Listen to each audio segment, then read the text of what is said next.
Hello friends, ये 160 शब्द प्रति मिनट की गति की डिक्टेशन है जिसमें टोटल 1500 शब्द होंगे। अगर आप हमारे चैनल पर नए हैं तो चैनल को सब्सक्राइब जरूर कर लें और बेल आइकन को दबाना बिल्कुल भी ना भूलें। तो चलिए देर ना करें, शुरू करते हैं। Ready, start. अध्यक्ष महोदय, मैं सदन का ध्यान इस ओर दिलाना चाहता हूं कि जहां तक शिक्षा का संबंध है, इस बजट में उसके लिए कोई विशेष प्रावधान नहीं किया गया है। मैं ऐसा भी नहीं चाहता हूं कि अधिक से अधिक स्कूल खोले जाएं। इससे मेरा तात्पर्य यह है कि जितने भी स्कूल हैं उनमें भी सभी तरह की सुविधाएं होनी चाहिए। समय के अनुसार जो परिवर्तन होते रहते हैं उनकी ओर भी हमें अवश्य ध्यान देना चाहिए। इस समय जो सबसे आवश्यक बात है वह है शिक्षा में मौलिक परिवर्तन किया जाना।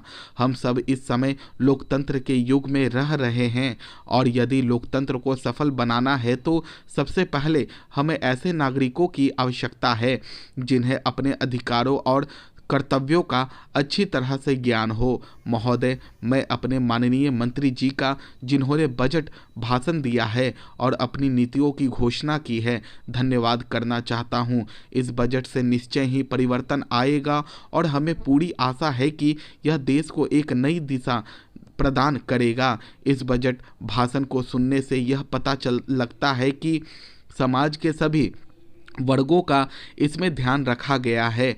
भारत एक कृषि प्रधान देश है और मैं समझता हूं कि इस बजट को तैयार करते समय यह पूरी कोशिश की गई है कि इससे ग्रामीण अर्थव्यवस्था को पूरा बल मिल सके।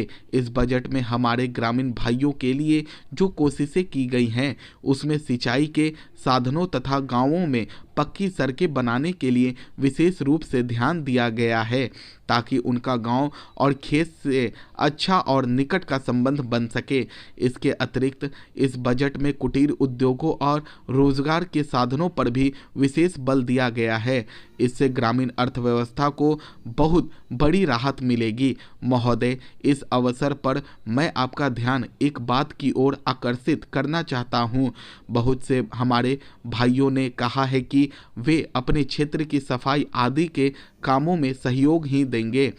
मैं इससे अच्छी तरह परिचित हूं कि राजनीतिक दल स्वास्थ्य के विषय में ध्यान रखते हैं क्योंकि यह एक बहुत ही आवश्यक काम है। इसमें राजनीति का कोई रंग नहीं आना चाहिए, ऐसी मेरी आशा है। मैं निवेदन करूंगा कि सदस्यों की जो समस्याएं हैं उनको ध्यान में रखते हुए नगर प्रशासन कोई ऐसी नीति बनाने का प्रयत्न करे जिससे नगर निगम से एक सहयोगपूर्ण वातावरण बना रहे, लेकिन इस वातावरण में राजनीति बिल्कुल न आने पाए। हमारे सामने एक मंजिल हो कि हमें जनता का काम करना है क्योंकि जनता के लिए हम चुनकर आए हैं। इसमें किसी दल का कोई प्रश्न नहीं होना चाहिए। एक और बात की ओर मैं सदन का ध्यान आकृष्ट कराना चाहता हूँ। बेसहारा महिलाओं के लिए भी इस बजट में प्रावधान किया जाना चाहिए, उनको आर्थिक रूप से स्वतंत्रता प्राप्त हो। सभापति महोदय, मैं यह निवेदन करना चाहता हूं कि विकास के लिए जिस मात्रा में पूंजी का निवेश कर रहे हैं उस मात्रा में हमारे देश में उत्पादन नहीं बढ़ रहा है। लोग सामान खरीदने की शक्ति तो रखते हैं लेकिन उसके अनुसार बाजार में सामान नहीं आ रहा है। मैं यह भी निवेदन करना चाहता हूं कि केवल इतना कहना कि काफ़ी नहीं होगा कि मूल्यों को कम करने के लिए उत्पादन बढ़ाना आवश्यक है। एक यह ऐसी चीज़ है जिसमें किसी का भी मतभेद नहीं हो सकता है। देखने में आता है कि सरकार की नीतियाँ कीमतों को बढ़ाने में तो सहायक होती हैं लेकिन उनसे उत्पादन में वृद्धि नहीं होती है। मैं चाहता हूं कि सदन में इस बात पर गंभीरता से विचार किया जाए। मुझे आश्चर्य है कि वित्त मंत्री जी ने अपने भाषण में यह तो अवश्य कहा है कि कीमतों में वृद्धि होने से उन्हें चिंता हो रही है, लेकिन उसे रोकने के लिए कौन से उपाय किए जा रहे हैं इस संबंध में वित्त मंत्री ने अपने भाषण में उल्लेख नहीं किया है। मैं उनकी इस बात से सहमत नहीं हूं कि थोक मूल्यों में लगभग 10% वृद्धि हुई है। इसमें इससे अधिक वृद्धि हुई है। अपने बजट भाषण में वित्त मंत्री जी ने विदेशी पूंजी को अधिक मात्रा में निमंत्रण देने की बात कही है। आज हमारे देश के आर्थिक विकास की जो स्थिति है उसमें बिना विदेशी पूंजी के निवेश के हम नहीं चल सकते हैं, लेकिन विदेशी पूंजी बड़ी मात्रा में देश में आए, इसके जो खतरे हैं उनको भी नज़रअंदाज नहीं किया जाना चाहिए। मुझे दुख है कि यह बात अभी तक स्पष्ट नहीं हुई है कि हम जो विदेशी धन देश में लगाना चाहते हैं वह किन शर्तों पर लाना चाहते हैं। उद्योग धंधों में, कल कारखानों में विदेशी पूंजी का हिस्सा बहुत कम है, यह बात वित्त मंत्री ने कही है। ध्यान देने की बात यह है कि विदेशी धन पर हमारे देश में जो मुनाफा हो रहा है वह अन्य देशों की तुलना में काफ़ी है, और यदि विदेशी पूंजी मुनाफे के लिए देश में आना चाहती है तो उसको काफ़ी सुविधाएं दी जा रही हैं।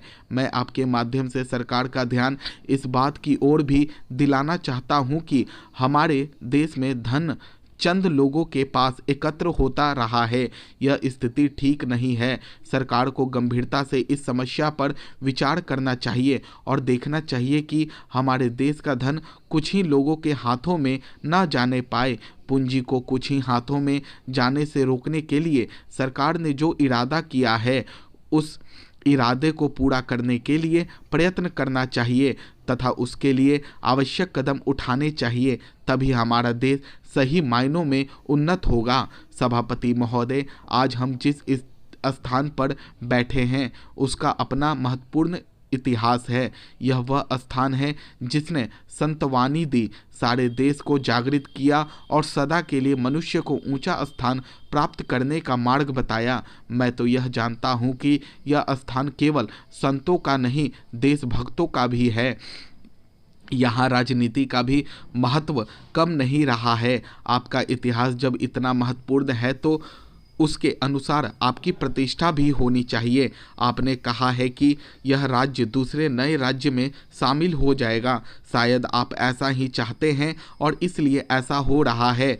सरकार की नीति में कुछ समय तो लगता ही है, परंतु जहाँ तक मैं समझता हूँ यह सब बिना किसी कष्ट के हो जाएगा। आशा है कि सारे देश के लिए जो योजनाएं बन रही हैं उनसे सारे देश का जीवन स्तर उन्नत होगा, जिसके फलस्वरूप इस देश से बीमारी और अशिक्षा दूर की जा सकेगी। आपके क्षेत्र को भी इन सब योजनाओं का पूरा लाभ मिलना चाहिए और मिलेगा। यह दूसरी बात है कि जब भोजन परोसा जाने लगता है तो परोसने वाला एक होता है और वह एक ओर से आरंभ करके फिर दूसरी ओर जाता है और एक चीज़ के बाद दूसरी चीज़ की बारी आती है। सब लोगों को सब चीज़ एक साथ नहीं मिल सकती। आप यह समझें कि आप लोगों के लिए भी भोजन तैयार है। हमें अपने देश को उन्नत करना है।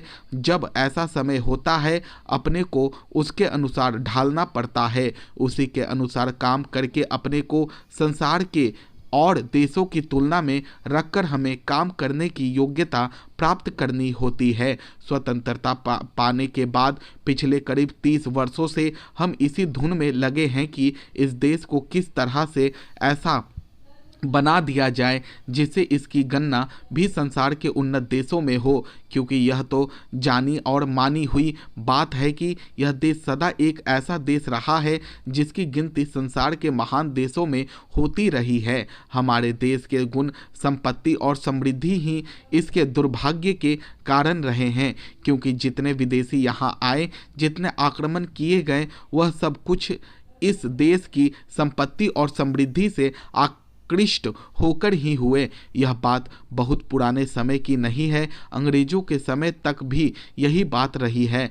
यह भी सच है कि इस देश पर जितने आक्रमण हुए उन सब में विदेशियों को हमारे पारस्परिक झगड़ों और आपसी फूट से इस देश को पराधीन करने में सहायता मिली। जब हम में एकता की भावना जागी तो हम फिर स्वतंत्र हो गए। इसलिए सबसे बड़ी चीज़ है एकता की भावना, जिसके द्वारा हमें स्वतंत्रता मिली थी और जिसके बल पर हम इस देश को स्वतंत्र रख सकते हैं। स्टॉप। दोस्तों, यह पार्लियामेंट रिपोर्टर सीरीज के लिए डिक्टेशन थी। आप इसे लिखें, 2 बार 3 बार जरूर प्रैक्टिस करें, ना लिखा जाए तो। और अगर आपको ये वीडियो अच्छा लगे तो लाइक ज़रूर करें और कमेंट करना बिल्कुल भी ना भूलें। तो चलिए फ्रेंड्स, मिलते हैं नेक्स्ट वीडियो में, तब तक के लिए बाय बाय।